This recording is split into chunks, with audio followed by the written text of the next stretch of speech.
Hello YouTube family, welcome to Sugan's home. இன்றைக்கி ஒரு ஹெல்த்தியான இன்ட்ரெஸ்டிங்கான ரெசிபி, ரொம்ப டேஸ்டியாக இருக்குங்க, ரொம்ப ஹெல்த்தியாக இருக்கும். இந்த பால் கிடச்சா கண்டிப்பாக விட்டுறாதீங்க. கிராமத்து சைடில் எல்லாம் பார்த்திங்கன்னா மாடு வச்சுருக்கிறவங்க குட்டி போட்ட உடனே குட்டிக்கு போக மிச்ச பால் நமக்கு கிடைக்கும். நம்ம பால்கார்கிட்ட 2 மாடு குட்டி போட்டிருக்கிறனால எங்களுக்கு 2 லிட்டர் பால் கொடுத்தாங்க. ரொம்ப சூப்பராக இருந்ததுங்க. மாடு வளர்த்துறவங்க கிட்ட சொல்லி வச்சுட்டா போதும், மாடு கண்ணு போட்டோடனே மாட்டுக்கு போக மிச்சம் இருக்கிறது நமக்கு எடுத்து கொடுத்துருவாங்க. எனக்கு காலையிலேயே கொடுத்துட்டாங்க. அதனால நான் செய்யறதுக்கு முன்னாடி ஃப்ரிட்ஜில் கொஞ்சம் நேரம் வச்சுட்டேன். ஃப்ரிட்ஜில் வச்சு செய்யும்போது அது டேஸ்டியாகவும் இருக்கும். ஏன்னா நம்ம 1-2 மணி நேரம் லேட்டாக செய்வோம். இந்த பாலை ரொம்ப நேரம் வெளியிலேயே வைக்கக்கூடாது. நம்ம செய்கிறப்போ ஃப்ரிட்ஜில் வச்சுட்டோன்னா நம்ம வேலையெல்லாம் முடிச்சதுக்கப்புறம் செய்யும்போது அது ஃப்ரெஷ்ஷாக இருக்கும். பாருங்கள், கையில் தொடும்போதே அவ்வளோ மஞ்சள் கலராக இருந்தது. இதை நல்லா கரண்டி போட்டு கலந்து விடணும். எப்படியும் ஒரு நிமிஷமாச்சு கலந்து விடணுங்க. மேலே ஃபுல்லாக அப்படியே ஃபேட் நின்றுக்கும். நம்ம ஈவனாக கலந்து விடும்போது எல்லா பக்கமுமே மிக்ஸ் ஆகிடும். இந்த சீம்பால் ரெசிப்பியை குழந்தைங்கள்லேருந்து பெரியவங்க வரைக்கும் யார் வேணால் சாப்பிடலாம். ரொம்ப டேஸ்டியாக இருக்குங்க.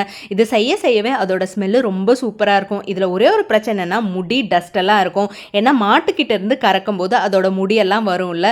இதை நல்லா கலந்து விட்டுறணும். நான் சர்க்கரை சேர்த்துறேன். சர்க்கரை சேர்த்த விருப்பம் இல்லாதவங்க வெல்லம் கூட சேர்த்தலாம். வெல்லத்தை நல்லா இடித்து அதுக்கப்புறம் கரைச்சி தான் சேர்த்தணும். தண்ணியில் இத்தினூண்டு போட்டு கரைச்சி சேர்த்தும் போது அது ஈவனாக எல்லா பக்கமுமே மிக்ஸ் ஆகிடும். நான் சர்க்கரையை அப்படியே போட மாட்டேங்க. மிக்சர் ஜாரில் போட்டு நைஸ் அடிச்சு தான் போடுவேன். அப்போ நமக்கு வேலை சுலபமாக முடியும். இது கூட நான் ஒரே ஒரு கல் உப்பு மட்டும் சேர்த்துறேன். உப்பு ஏன் சேர்த்துறேன்னா, எப்போவுமே இனிப்பெல்லாம் செய்யும்போது ஒரே கல் உப்பு போட்டு செஞ்சோம்னா அதோட டேஸ்ட் நமக்கு அப்படியே கொஞ்சம் தூக்கலாக காமிக்கும். அந்த ஒரு ரீசனுக்காக தான் நம்ம இப்படி பண்ணுறது. நீங்கள் இந்த மாதிரி ஸ்வீட் ரெசிபிஸ் எல்லாம் செய்யும்போது ஒரே ஒரு கல் உப்பு போட்டு சேர்த்து பாருங்களேன், அதோட டேஸ்ட்டு டிஃப்ரெண்ட்டாகவே தெரியுங்க. இப்போ நைஸாக ஃபைன் பவுடர் ஆகிடுச்சு. இல்லைனா நம்ம போட்டு கலக்கிட்டே இருக்கணும். அது கரையிறதுக்கு ரொம்ப லேட் ஆகும்.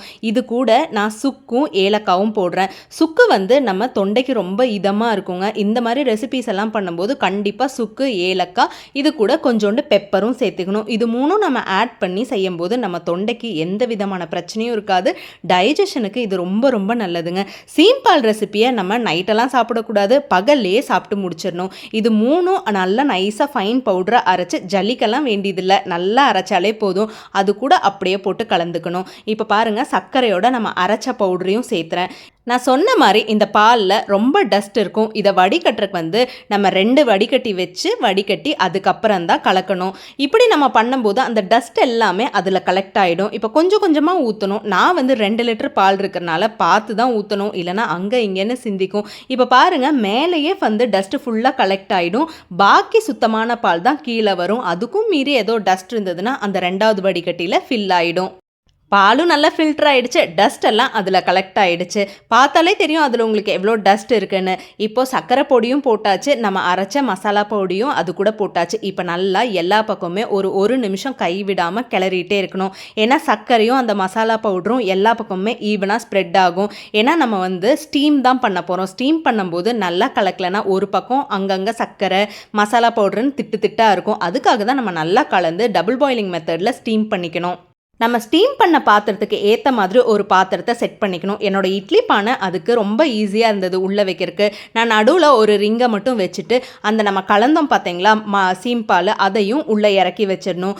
நம்ம இதை பண்ணும்போது லோ ஃப்ளேமில் தாங்க வைக்கணும். கடைசியாக வச்ச உடனே ஒரு கலக்கிட்டு லோ ஃப்ளேமில் ஒரு 20 மினிட்ஸ் ஸ்டீம் பண்ணாலே போதும். சூப்பரான சுவையான சீம்பால் ரெடி ஆகிடும். இதுக்கு மெயினாக இன்னொரு வேலை பண்ண வேண்டியது இருக்குது. அதுக்கு மேலே தட்டு வைக்கணும். தட்டு வைக்கும்போது வேர்த்து வர்ற தண்ணியெல்லாம் அதில் கலெக்ட் ஆகாது, எல்லாமே அந்த தட்டிலேயே நின்றுக்கும். அதுக்காக தான் ஒரு தட்டு வச்சு வெயிட் வச்சுட்டோன்னா அது ஆடாமல் இருக்கும். ஒரு 20 மினிட்ஸ் லோ ஃப்ளேமில் போட்டு மூடி போட்டு வச்சுட்டாலே போதும். சூப்பரான சீம்பால் ரெடி ஆகிடும். கண்டிப்பாக இந்த பால் கிடச்சா மிஸ் பண்ணாதீங்க. இது ரொம்ப ரொம்ப டேஸ்டி அண்ட் ஹெல்த்தி.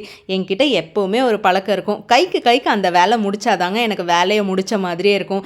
20 நிமிஷம் கழித்து பார்க்கும்போது அதோட வாசனை அவ்வளோ சூப்பராக இருக்கும். கை சுட்டுக்கும். நீங்கள் மறக்காமல் ஒரு துணியை வச்சு தான் எடுக்கணும். நான் வேற ஆர்வத்தில் 20 நிமிஷம் எப்படா ஆகும்னு வெயிட் பண்ணிகிட்டே இருப்பேன். அப்புறம் தட்டை எடுத்து பார்த்ததுக்கப்புறம் பாருங்களேன், அவ்வளோ சூப்பராக இருக்கும். தண்ணி எல்லாம் அதில் எதுவுமே கலெக்ட் ஆகாமல் சுத்தமான சீம்பால் தயாராகிடும். நம்ம என்ன தான் கலக்கி விட்டாலும் மேலே அப்படியே மிதந்துட்டு மசாலா பவுடர்லாம் ஸ்ப்ளிட் ஆகி நிற்கிது பாருங்கள்.